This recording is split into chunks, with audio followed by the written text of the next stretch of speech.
Bueno, pues qué bueno, hermanos, verles en esta tarde. Son días de mucho calor, pero hay un calor mucho más especial que es el que sí nos agrada, ¿verdad? Que es el calor de la presencia del Señor morando aquí entre nosotros. Y damos gracias a Dios por ello. Sabemos que Dios siempre ha sido bueno y ha de sostener nuestra existencia mientras nos deje estar aquí en este mundo. Así es de que bienvenidos a la casa de Dios, nos da gusto verles a todos en esta tarde y particularmente agradecemos a Dios por la vida de los niños. Por eso el Señor decía que el que no fuese como un niño no entraría al reino de los cielos, ¿verdad? Y eso es algo muy especial, así es de que, hermanos, gracias a Dios por la vida de los niños, que están demostrando que también pueden hacer las cosas. De eso vamos a hablar hoy. Les invito a abrir sus Biblias, por favor, en Proverbios 22. Libro de los Proverbios, capítulo 22.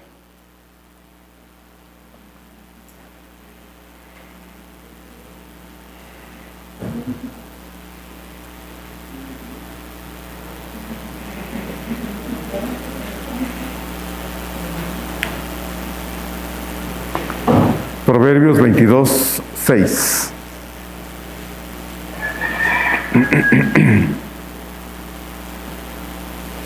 Proverbios 22, 6. Si ya lo tiene, diga un amén conmigo. Amén. Muy bien. Vamos a leer dos veces el texto, Proverbios 22, 6. Despacio. Dos veces. Dice así la palabra de Dios. Instruye al niño en su camino, y aun cuando fuere viejo, no se apartará de él. De nuevo. Instruye al niño en su camino, y aun cuando fuere viejo, no se apartará de él. La celebración del Día del Niño va más allá de ser eso, una celebración, un día, porque así viene marcado en el calendario. Debería ser no una fiesta un día al año, sino más bien una constante en el cuidado integral de nuestros hijos, teniendo muy claro, en el caso de nosotros como padres creyentes, que cuidar integralmente es sí proveerles de todo lo que ellos necesitan. Todos los días requieren muchas cosas y nosotros tenemos la responsabilidad de proveérselos, comenzando, por ejemplo, con el amor, el cuidado, pero también y fundamentalmente con la enseñanza de la verdad de Dios, para que ellos puedan conocer a Cristo y hacerlo el centro de su vida sinceramente. El tema de esta reflexión es: los niños son una bendición. Los niños son una bendición. La celebración del Día del Niño como tal resulta ser un día muy especial para muchos de ellos, porque por lo menos aquí en la ciudad, si no todos, la gran mayoría de niños esperan, ¿verdad?, ese día, que ya saben para qué es y por qué, ¿verdad? Esperan muchas cosas y esperan ser festejados. En las comunidades más lejanas y pobres, por lo menos aquí en México, muchos niños jamás tienen una celebración, jamás la tienen. No hay helado, no hay pizza, no hay hamburguesas, no hay juguetes, ni fiesta de ninguna clase. Y yo creo que usted lo sabe, ¿verdad?, porque conoce su propio país y sabe que hay comunidades tan apartadas, tan pobres, en donde los niños no tienen absolutamente nada. Muchos niñitos en esas comunidades jamás han probado un heladito, por barato que sea. Jamás han comido una rebanadita de pastel, jamás han ido al cine, porque ni siquiera muchos de ellos pueden usar zapatitos, andan descalzos, a veces medios desnudos, no tienen ropa para cubrir su cuerpecito, ni siquiera una cama calientita donde pensar que van a dormir en la noche, porque a veces duermen en el vil suelo, en un plástico, si es que bien les va, un petate, ¿verdad? Y muchos van más allá, no tienen ni siquiera padres, ¿sí?, que se ocupen de ellos. Así que celebrar el Día del Niño como tal, el Día del Niño, es por demás algo que no debería ser propio de una fecha específicamente, sino una práctica de todos los días. Porque nuestros niños deben ser amados, nuestros niños deben ser cuidados, enseñados, guiados todos los días, no solo el Día del Niño, sino todos los días de su vida. Y quiero compartir, hermanos, en base al texto que leímos 2 veces de Proverbios 22:6, 3 consejos que quiero compartir con ustedes como padres. Algunos ya no tenemos niños, algunos incluso ya son abuelos, ¿verdad? Y a veces a los abuelos se les da la oportunidad de cuidar a los nietos, porque así se requiere a veces en las circunstancias que se vive, por lo menos aquí en la Ciudad de México, cuando los padres tienen que salir a trabajar. Bueno, qué mejor cuidado que los abuelos, ¿verdad?, con los nietos. Entonces, los abuelos también tienen que aprender algunas cosas. A veces nos equivocamos en nuestra función paternal cuando fue el momento de hacerlo nuestro con nuestros hijos. Pero cuando se nos da la oportunidad de cuidar a los nietos, entonces volvemos como a renovar ese trabajo e intentamos hacerlo mejor. Pero bueno, claro, esta no es nuestra la responsabilidad de los padres. Nosotros los abuelos simplemente contribuimos, ayudamos, colaboramos, pero debemos ser prudentes de modo de no interferir en el cuidado, la educación, la disciplina en la vida de los nietos, ¿verdad?, para no crear a veces conflictos con nuestros hijos, conflictos innecesarios. El primer consejo que quisiera compartir es: recordemos que la existencia de nuestros hijos fue decisión nuestra, no de ellos. La existencia de nuestros hijos fue decisión nuestra, no de ellos. Como sabemos, la planificación familiar es un derecho, pero también una responsabilidad de la pareja al casarse y determinar, primero, si quieren tener hijos. Y en segundo lugar, cuando dicen que sí, bueno, ¿cuántos hijos pueden tener? Deben examinar su economía, deben examinar diversas cosas, particularmente la economía, para determinar si pueden tener 1 hijo, 2 hijos o 10, ¿verdad?, si quieren. Pueden tener todos los hijos que quieran. Si tienen la edad para ello, pues qué bueno. Y si tienen los medios para mantener hijos, pues está bien, porque hay gente que tiene hijos, pero los tiene muriéndose de hambre. Los tiene desnudos, los tiene con situaciones materiales de mucha limitación, y bueno, eso tampoco se vale.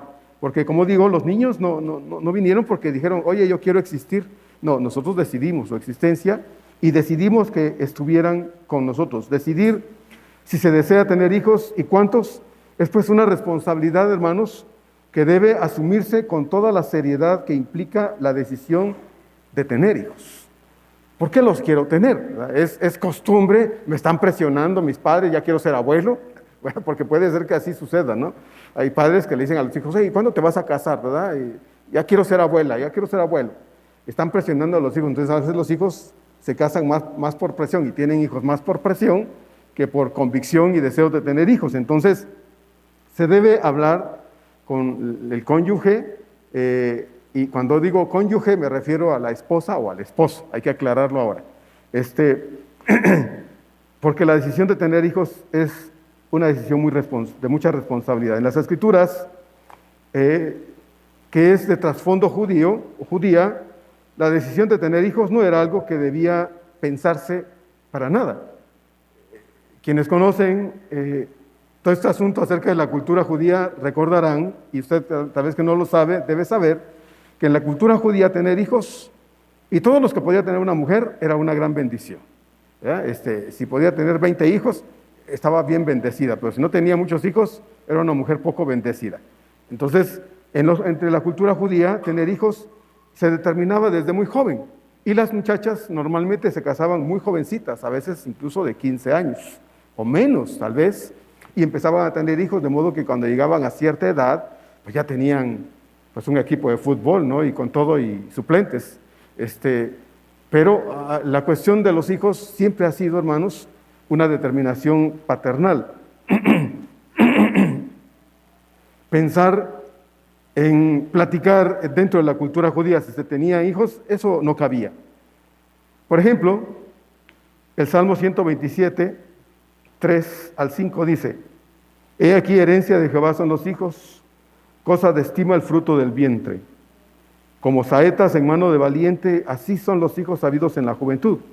Y luego dice el verso número 5 en la primera parte: Bienaventurado el hombre que llenó su aljaba de ellos.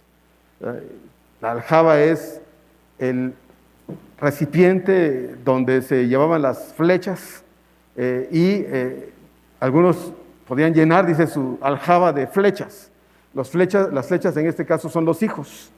Dice: bienaventurado el hombre que llena su aljaba de ellos, que tiene todos los hijos que desea tener, porque mientras más hijos tienes, más bendecido eres. Esa era la postura dentro de la cultura judía.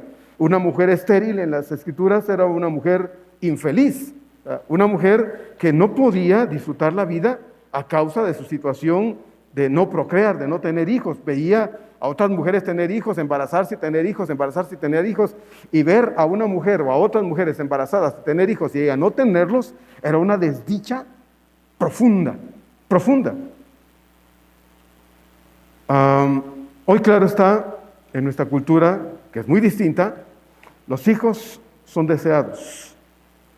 Si no son hijos deseados, entonces su existencia tiende a convertirse en un problema.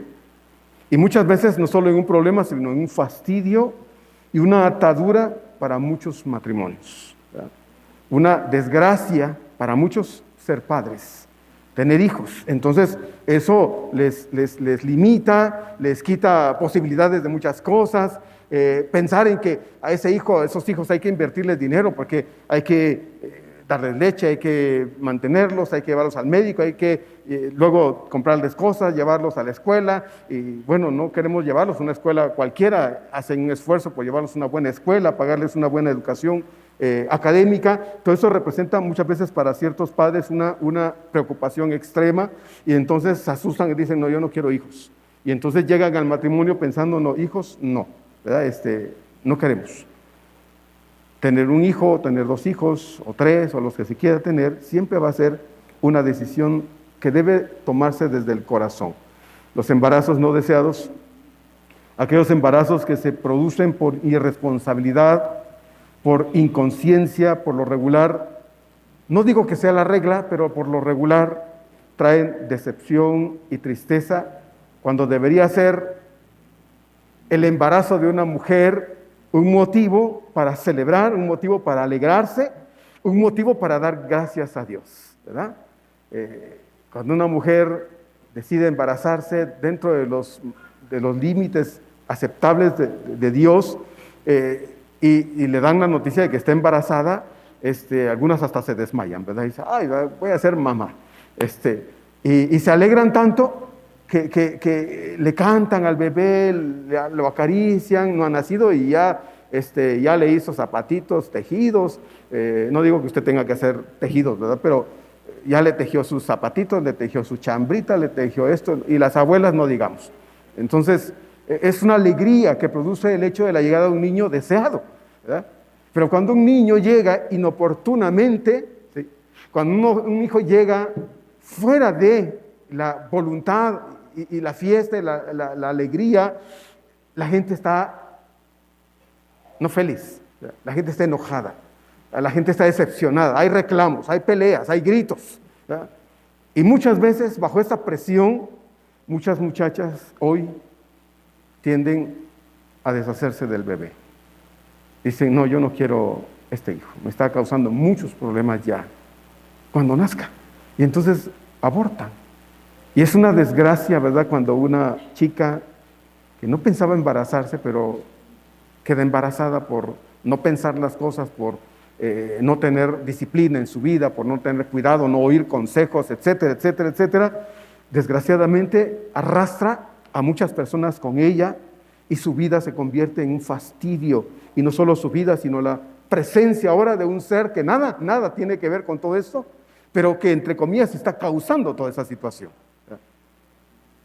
Gracias a Dios, cuando una chica se convence y dice: no, estaba a punto de abortar, y dice: no lo voy a abortar.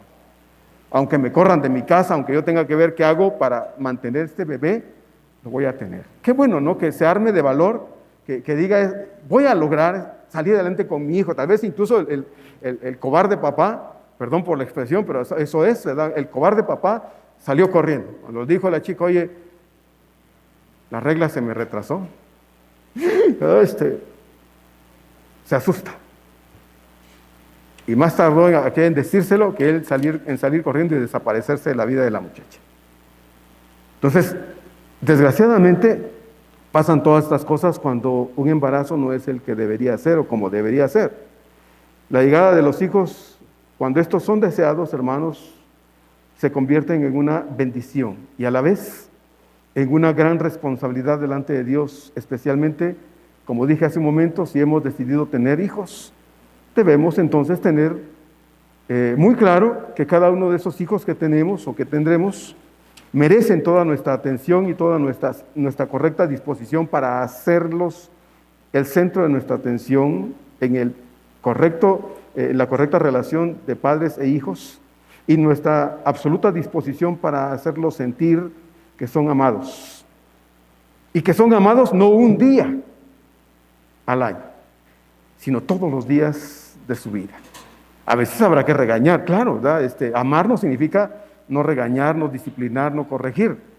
Amar significa todo eso. Por eso Proverbios, usted puede leer Proverbios, dice el padre al hijo que ama, pues lo va a corregir, ¿verdad? Lo va a disciplinar, va a ponerle alto a ciertas cosas, va a poner límites, establecer límites, porque si un hijo crece sin límites, un hijo crece sin reconocer reglas, respeto, etcétera, va a ser un problema cuando crezca. Entonces hay que empezar temprano.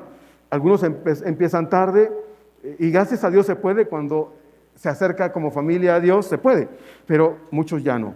Entonces los hijos crecen como ramitas silvestres, ¿verdad? Sin reglas, sin disciplina ni nada en la vida, y llegan a tener grandes problemas, resultado del descuido de los padres cuando estos fueron pequeños. Entonces, esa disposición de hacerlos sentir amados no es solo un día, hermanos, ¿verdad? Se le da desde temprano, se le ponen globitos, desde temprano se ponen cancioncitas ahí de cri-cri, se le compran un montón de cosas, y al otro día la misma de todo el tiempo, ¿verdad? Gritos, insultos. No digo que pase aquí, pero pasa muchas veces, hermanos. Al niño se le celebra un día, pero el resto del año se le maltrata, se abusa de ese pequeñito, de esos pequeñitos. Así que, si usted tiene hijos y estos aún son pequeños, cada uno de ellos, si tiene varios o si tiene uno solo, esos niños necesitan sentirse amados, necesitan sentirse protegidos, cuidados, enseñados, disciplinados, guiados cada día de su vida. Eso es lo que los niños necesitan. Y eso es todos los días, hermanos, ¿verdad? Necesitan que nosotros nos enfoquemos en ello con responsabilidad, porque en un momento nuestros hijos crecen, hermanos. Hoy los vemos pequeñitos y nos preguntamos, ay, ¿cuándo vas a crecer? Y un día se da cuenta de que ya está a punto de, si es una niña, de empezar a ahorrar porque ya va a cumplir sus 15 años. Y ya se le fueron los años a la chica, ¿no? Ya es una señorita prácticamente. Y el muchacho, cuando siente, ya le salió bigote y ya es un muchacho de 18 años. ¿A qué hora dejó de ser niño? ¿A qué hora dejó de lado la niñez? Bueno, usted no lo vio. Andaba tan ocupado, ¿verdad? Trabajando duro, andaba muy ocupado, haciendo muchas cosas que no se dio cuenta de que su niño estaba creciendo, estaba desarrollando. La vida no se detiene, hermanos, porque nosotros no nos ocupemos de ciertas cosas familiares. La vida continúa. Y llega el momento en que cuando usted tiene de frente a sus hijos, dice, ¿y tú quién eres? Ya creció, ya es un adolescente, o un preadolescente, es un adolescente, es un muchacho, llega a ser un adulto, ¿verdad? Y se fue, hermanos. Es el primer consejo entonces, hermanos. El segundo consejo es, papás, es nuestra la responsabilidad de instruir a nuestros hijos. Es nuestra la responsabilidad de instruir a nuestros hijos. El escritor bíblico, o más bien Dios, a través del escritor inspirado, da una orden a cada padre de familia. Estamos hablando de los niños, pero eso, hermano, se aplica a cualquier hijo en casa, tenga la edad que tenga. Entonces, el escritor bíblico da una orden, y esta orden a los padres es: instruye al niño en su camino. Instruye al niño en su camino. Como iglesia tenemos un programa de enseñanza para cada persona que asiste aquí. Procuramos prestar la atención en cuanto a esto, a cada persona, sea niño, adolescente, joven, adulto, lo que sea, porque, hermanos, nos interesa que todos crezcamos en la palabra de Dios.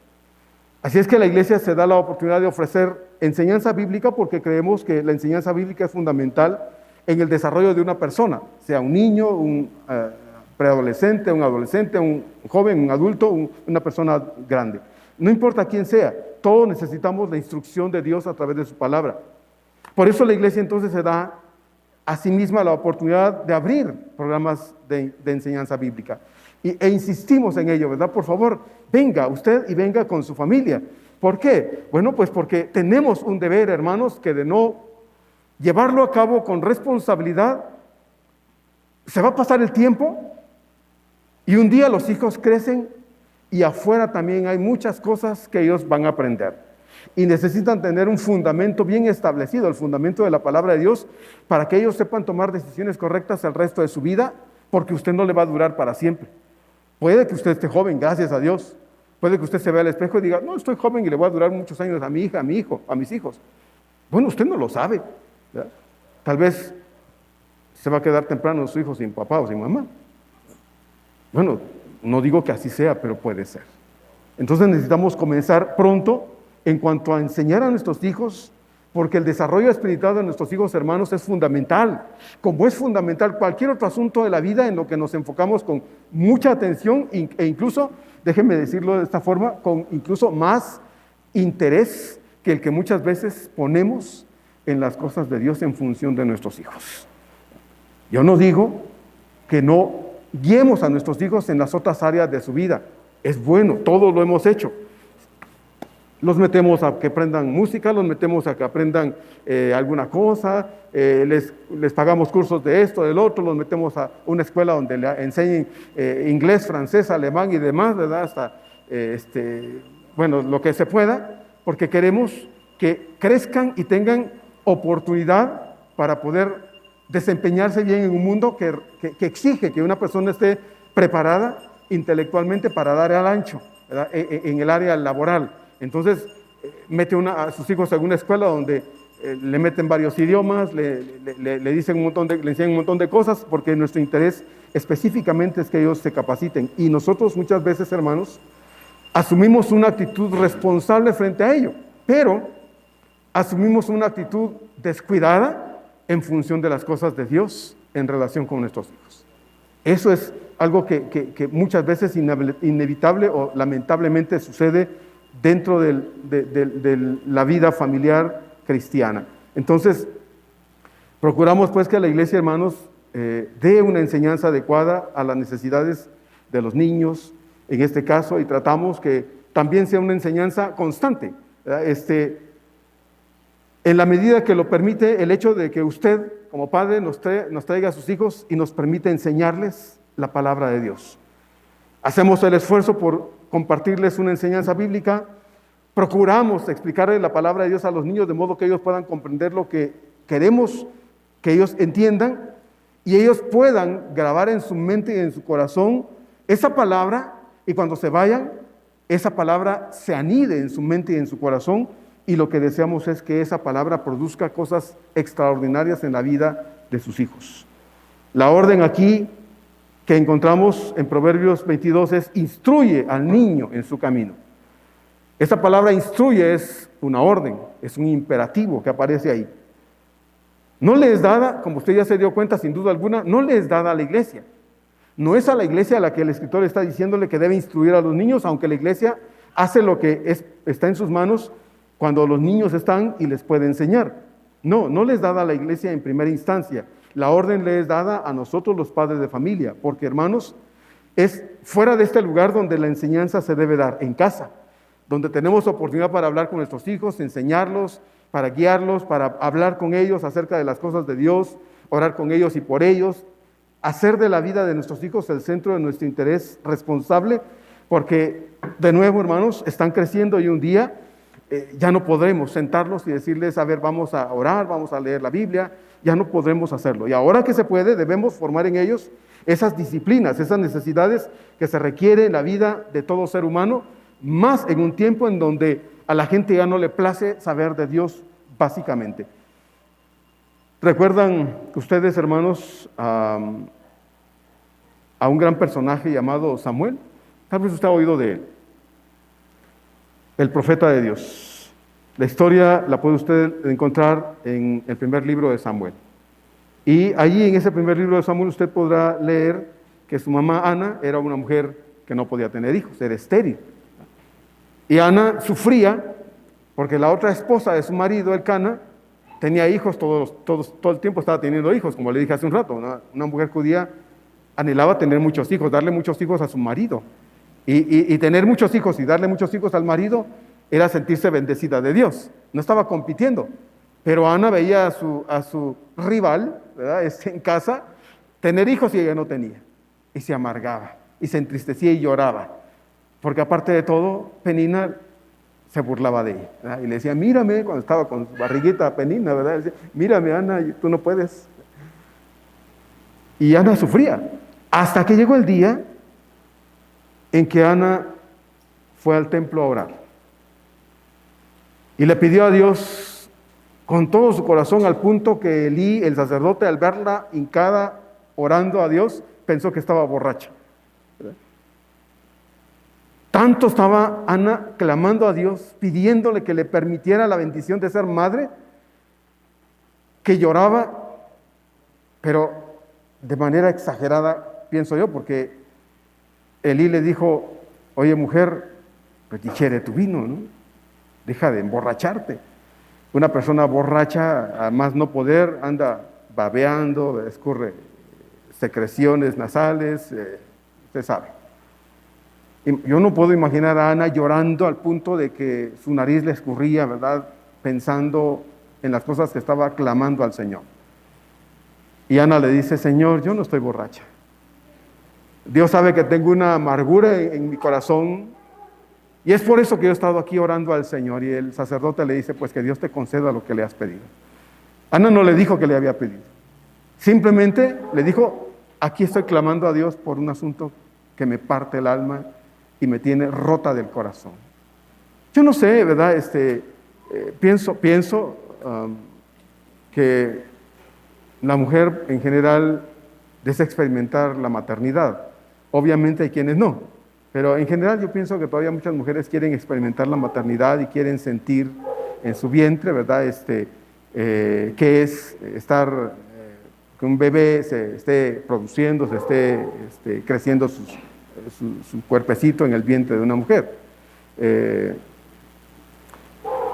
Cuando mi esposa se embarazó, tuvo un embarazo ectópico, lamentablemente fue una situación muy delicada para nosotros, estuvo a punto ya de morir. Decidimos pues que ya no íbamos a buscar tener más hijitos y nos quedamos con 2. Pero recuerdo a mi esposa cuando el médico le dijo, estás embarazada, pegaba de brincos, ¿no? Porque finalmente una mujer siempre, ¿verdad?, quiere experimentar la maternidad. Y sentirse embarazada, saberse embarazada, darse cuenta que su cuerpo va a cambiar, porque dentro de ella está creciendo un bebé, eso, hermanos, ha de ser sin duda alguna algo que nosotros los hombres nunca vamos a sentir, a vivir, ¿verdad?, pero sí la mujer. Y entonces la mujer se siente atraída a la experiencia de criar un hijo, ¿verdad?, tener un hijo y criarlo. Ana no sabía qué era eso, y Ana rogó a Dios que le permitiera tener un hijo. Y le hizo una promesa. Le hizo una promesa a Dios. Y esa promesa que Ana le hizo a Dios, hermanos, no la olvidó. Eso es lo más especial en la vida de esta mujer. Mucha gente hace promesas cuando está bajo presión, ¿verdad?, cuando está viviendo un problema, el que sea. Si es creyente ahora y le dice, Señor, si tú, entonces yo. Y empieza a hacer promesas y está lejos de cumplirlas. Simplemente está hablando y diciendo cosas que no está reflexionando, ¿verdad? Habla por hablar, pero no está consciente de que le está prometiendo algo a Dios. Y un día le dice a Dios, no, yo no dije nada, ¿verdad? Y se le olvida, le da amnesia, se le olvida y entonces deja de cumplir su palabra. Pero Ana no. Ana tuvo presente lo que le había pedido al Señor. Y me gusta mucho, quiero señalar específicamente en la historia lo que Ana hizo, y dice ahí en 1 Samuel 1:22. Quiero leerlo rápidamente. Dice en 1 Samuel 1:22. Pero Ana no subió, sino dijo a su marido: yo no subiré hasta que el niño sea destetado, para que lo lleve y sea presentado delante de Jehová y se quede allá para siempre. Y en el capítulo, en los versos 24 al 28 dice: después que lo hubo destetado, lo llevó consigo con 3 becerros, un efa de harina y una vasija de vino, y lo trajo a la casa de Jehová en Silo, y el niño era pequeño. Y matando un becerro, el becerro trajeron el niño a Elí, y ella dijo: oh Señor mío, vive tu alma, Señor mío, que yo soy aquella mujer que estuvo aquí junto a ti orando a Jehová. Por este niño oraba, y Jehová me dio lo que le pedí. Yo pues, dice entonces el verso 28, lo dedico también a Jehová. Todos los días que viva será de Jehová. Y adoró allí a Jehová.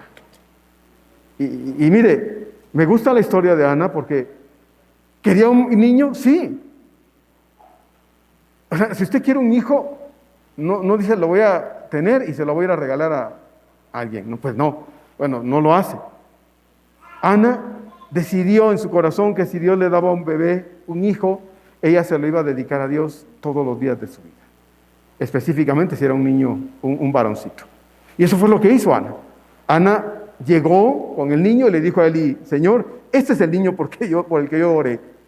Está pequeño, apenas lo he destetado, apenas ya no tomó lechita, ¿verdad? No sabemos qué edad tenía Samuel, no sé, tal vez 5 años, por decir una edad, 6 años. Está muy pequeño. Y Ana, con todo su corazón, hermanos, yo no puedo imaginar a Ana camino desde su casa a donde estaba el arca del testimonio, ¿verdad? Llorando y chillando en el camino porque estaba arrepentida de haberle hecho una promesa al Señor, ¿no? Yo no puedo imaginar a Ana dolida en su corazón de ninguna manera. Yo puedo imaginar a Ana emocionada, contenta, feliz de ver a su hijo de 5 o 6 años probablemente, caminando a su lado para irlo a dejar a la casa de Dios. No abandonarlo, sino entregárselo a Dios para que fuera un hombre que sirviera a Dios en la casa de Dios. Por eso cuando veo a los niñitos aquí que andan jalando sillas, que agarran la escoba y aunque tal vez solo están regando la basura, no importa. Gracias a Dios, hermanos. Cuando su hijo o su nieto quiera hacer algo, no le diga: ay, déjalo ahí tú. No, déjelo que haga lo que está haciendo. Déjelo que haga eso. Enséñele a amar a Dios, enséñele a servir al Señor, porque si usted no lo hace, enséñele a su hijo que lo haga. Porque eso es muy importante, hermano, en la vida del creyente. Un creyente que no aprende desde pequeño a servir al Señor se vuelve perezoso y nunca hace nada para Dios.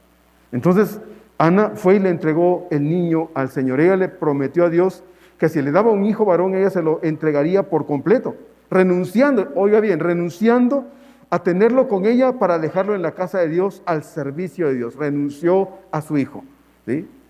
A la bendición de ser una mamá que disfrutaba de su hijo. Ella no sabía si Dios le iba a dar más hijos. El texto dice que Dios le dio más hijos en lugar de Samuel. Gracias a Dios tuvo más hijos. Pero ella no lo sabía. Así es que con una actitud premeditada y llena de gozo, Ana le cumple su promesa al Señor. En este caso, Ana deja a su hijo en el templo para que crezca y aprenda a servir a Dios durante toda su vida. Pero ella no renuncia irresponsablemente, hermanos, a su hijo para poder estar al pendiente de él. Porque usted que conoce el texto, y si no, la Biblia dice ahí que cada año Ana iba con su marido e iba a ver cómo estaba su hijo, cómo se había portado, y Elí le daba un informe de la conducta de Samuel, y si había que ponérselo parejo, pues no crea usted que no lo hacía. Y le llevaba ropita para que el niño tuviera ropita durante todo ese año, que no lo iba a ver, porque el templo no estaba cerca, estaba re lejos. Y entonces Ana se iba con el corazón lleno de emoción viendo a su hijo ocupado en las cosas de Dios. Entonces, en este caso Ana ve a su hijo crecer en las cosas de Dios, pero no renuncia. Ella es responsable de estar al cuidado de su hijo. El texto de Proverbios 22:6 dice, hermanos, pues que somos nosotros como padres creyentes los responsables de instruir a nuestros hijos en el camino, que es una palabra que hace alusión a la vida. La palabra camino aquí en el verso 6 de Proverbios 22 significa el camino de la vida misma.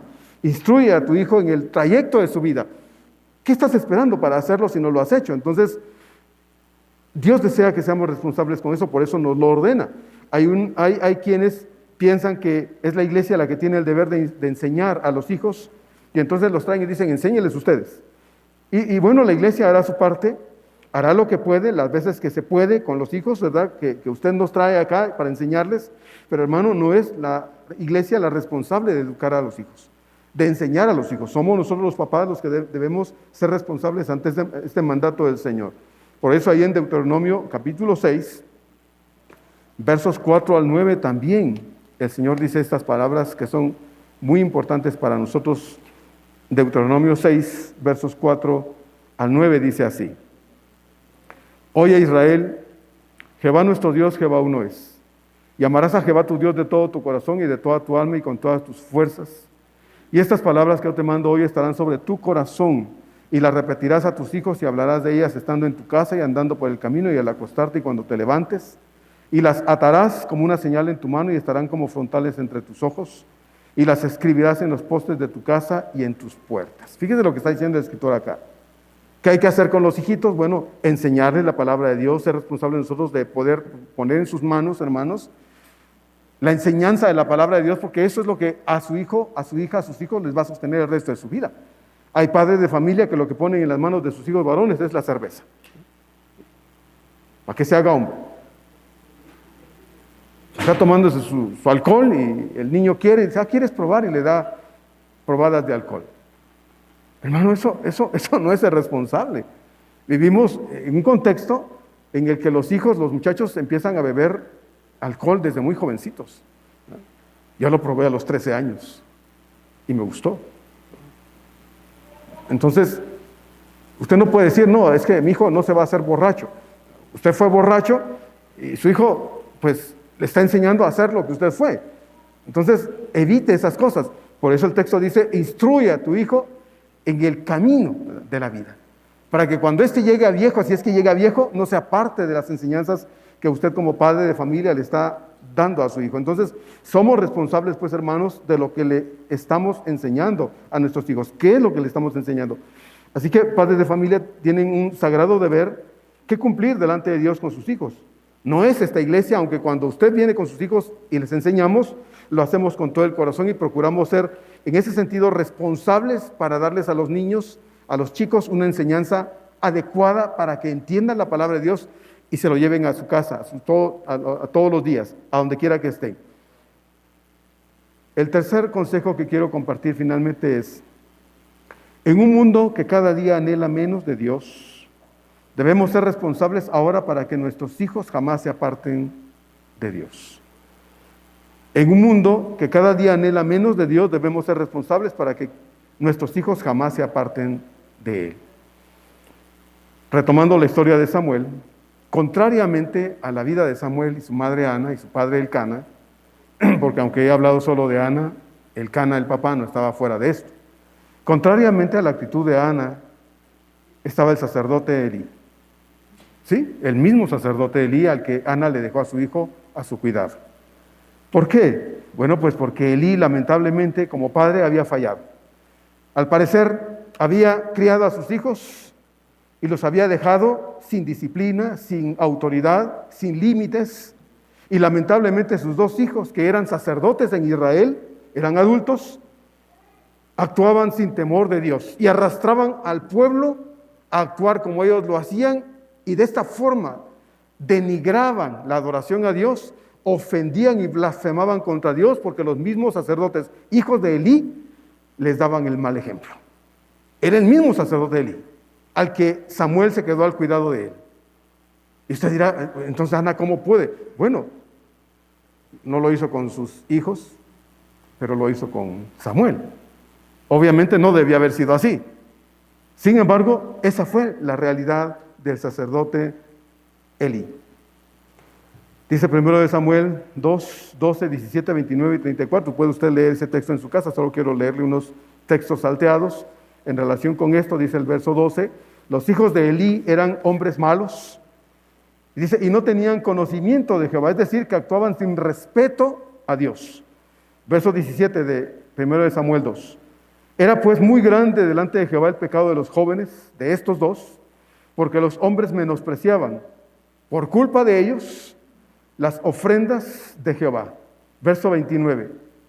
Le dice entonces Dios a Elí: ¿por qué habéis hollado? Que significa despreciado, menospreciado, quitado el valor. ¿Por qué habéis hollado? Le dice Dios a Elí: mis sacrificios y mis ofrendas que yo mandé ofrecer en el tabernáculo, y has honrado, dice el Señor, a tus hijos más que a mí, engordando de lo principal de todas las ofrendas de mi pueblo Israel.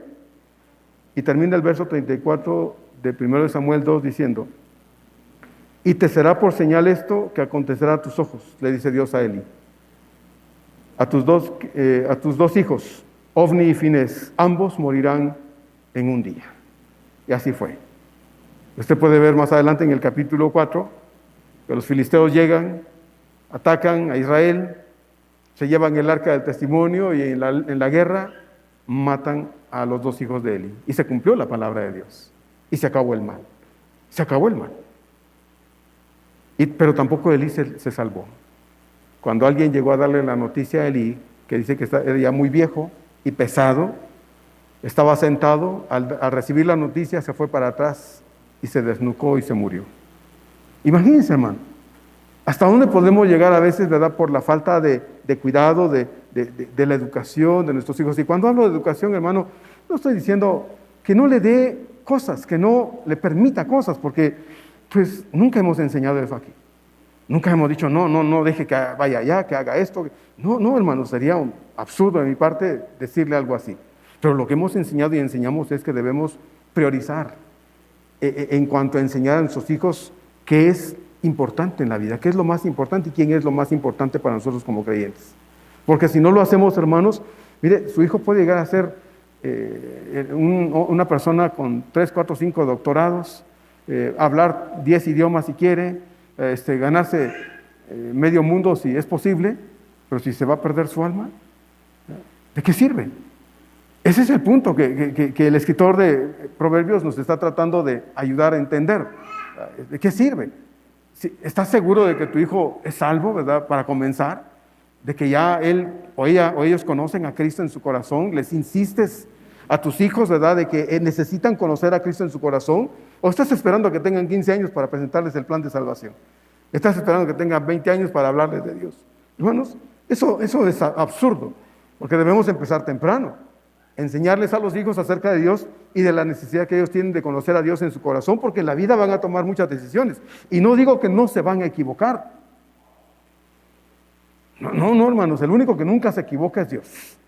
El único que vivió una vida perfecta como hijo, vea usted Lucas 2, dice que regresó después de quedarse en Jerusalén, ¿se acuerda? Fueron a adorar, regresaron y en el camino lo buscaron y ¿dónde está Jesús? El niño Jesús. No está. Y preguntaron entre todos los que iban en la caravana y no está. Y dijeron, este niño se quedó. Y va de regreso José y María solos ahora, ¿verdad? La caravana era para protección de ellos. Ahora solos, de regreso. Y cuando lo fueron a buscar, ¿dónde lo encontraron? ¿Se acuerda? No lo encontraron en el campo de fútbol jugando fútbol, ni en la cancha de básquet jugando básquetbol, ni jugando ahí con pelotita ahí en la pared, ¿no? Pasando todo el día ahí jugando. No, lo encontraron en el templo. En el templo, hablando con los doctores de la ley. Y todavía María le dijo, hijo, ¿por qué nos has hecho así? Y la respuesta del Señor, ¿verdad? Tan profunda. ¿Por qué me buscaban? ¿Que no saben que en los negocios de mi padre yo debo estar? ¿Qué respuesta, no? ¿Cómo responde tu hijo cuando le llamas la atención? Te dice, ay mamá, pues es que me gané un regaño. Regáñame. ¿Eso te dice tu hijo?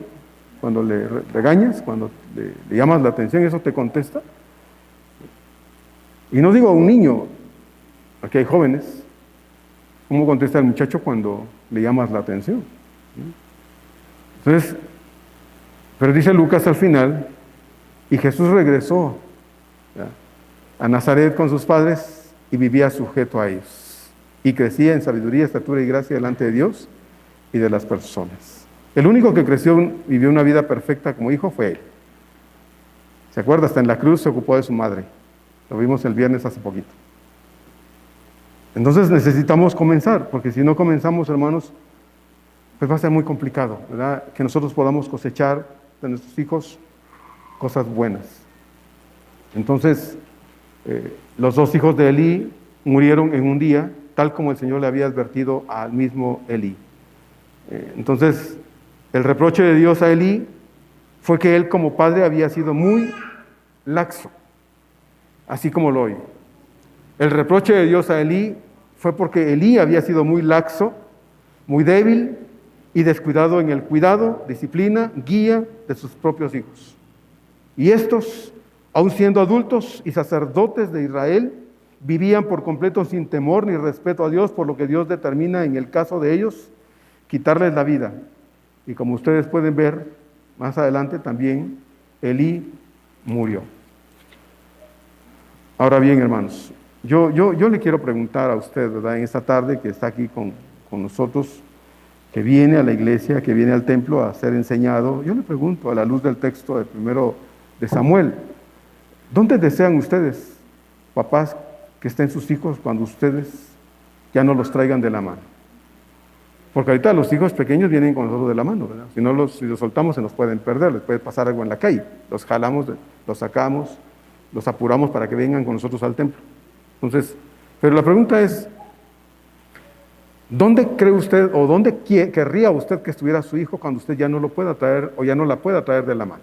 ¿Dónde querría usted que estaría su hijo o que estuviera su hijo? Porque tal vez no se lo ha preguntado, pero es una buena pregunta que debemos hacernos, porque tal vez ya estamos teniendo problemas en casa, ¿verdad? Tal vez ya estamos teniendo problemas en casa. Hay cosas, hermanos, en las que nosotros como padres debemos, de manera prudente y juiciosa, preguntarles a los hijos, ¿verdad? ¿Quieres un pantalón? Digo, ¿no? ¿Quieres unos tenis Nike o unos Reebok o unos del Tianguis? ¿Cuál se te antoja, no? Usted puede preguntar ciertas cosas. ¿Quieres unas enchiladas o un mole verde? Pero sería absurdo preguntarle a nuestros hijos, ¿quieres ir al templo? ¿Verdad? Porque ¿acaso le pregunta usted a su hijo el lunes si quiere ir a la escuela? ¿No? ¿A que no le pregunta? Entonces, hermano, no le pregunte a su hijo si quiere ir. Hay padres que no preguntan otras cosas, pero para venir al templo dicen, a los hijos les dicen, ¿quieres ir? Y obviamente el niño dice, no. Más si está acostumbrado con su papá y su mamá a levantarse a las 12 del día, después ir en chanclas a comerse unas enchiladas allá a la esquina, y pasar el domingo en casa a ver fútbol o lo que sea. Pues, ¿quieres ir al templo? No, yo quiero ir a comer enchiladas, después quiero ir al parque, después quiero comer esto. No está acostumbrado, no está habituado, no hay una disciplina, y esa disciplina, hermanos, es la que nosotros debemos darle a nuestros hijos, ¿no? Debemos proveerle a nuestros hijos, porque ellos están carentes de ello, ¿verdad?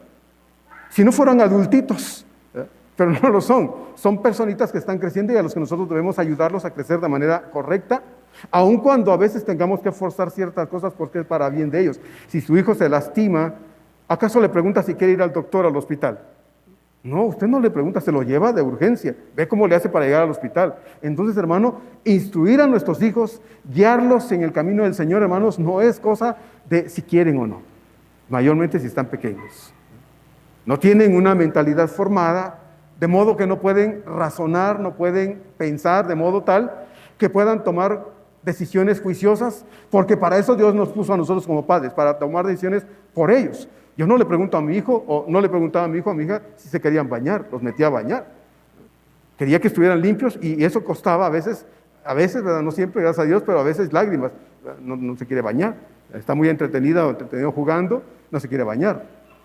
Pues hay que dejar unas cosas para hacer otras que son más importantes. Lo mismo es con Dios, lo mismo es exactamente con Dios, hermanos. Gracias a Dios por los niños que son traídos al templo cada domingo. Gracias a Dios. Créame que damos gracias a Dios por ellos, porque Dios nos permite enseñarles y participar, colaborar con usted como papá y mamá con la enseñanza de ellos. Pero yo no puedo obligarle a usted, hermano, hermana, a estar de acuerdo conmigo en relación con la enseñanza de los niños. No puedo. Pero lo digo desde este lugar, aunque usted tal vez esperaría que no, aunque tal vez alguien dijera, pastor, yo que voy a hacer lo que él dice, yo voy a hacer lo que yo creo, para eso fui a la universidad, para para tomar buenas decisiones, para pensar por mí mismo. No necesito que me digan cómo crear a mis hijos, cómo educar a mis hijos. Bueno, dice un dicho por ahí, un proverbio, el que no oye consejo, dice, no llega a viejo. Y si llega a viejo, llega bien tonto. Entonces necesitamos, hermanos, oír consejos y permitirle a Dios ayudarnos en la enseñanza de nuestros hijos, porque la responsabilidad de instruirlos es nuestra, no es de la iglesia. Nosotros hacemos lo que está en nuestras manos cada vez que tenemos la oportunidad. La tarea más grande, la responsabilidad más grande es suya, mamá, papá de familia, y esa tarea se hace en casa, todos los días, como ya leímos en Deuteronomio capítulo 6.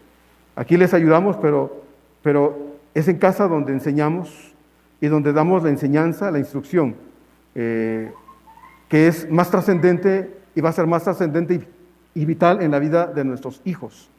Festejémoslos, ¿verdad? Estamos a unos días de que se celebre el Día del Niño, festejémoslos, se lo merecen, claro que sí, ¿verdad? Son nuestros niñitos. Celebrémosles su Día del Niño. Créame, no estoy en desacuerdo con eso, pero tengamos presente que la mejor forma de demostrarles a nuestros hijos que los amamos no es comprándoles juguetes, pizza, helados, pasteles, un día. No es eso, hermanos.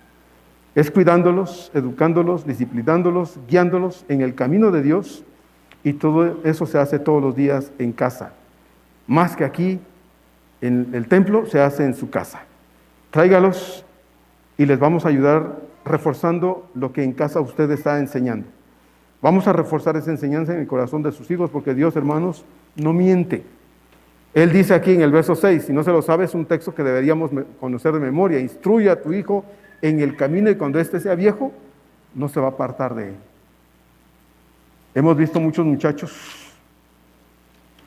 los hemos conocido incluso desde niños, y hoy no están en las cosas de Dios, no están, andan en el mundo, lamentablemente.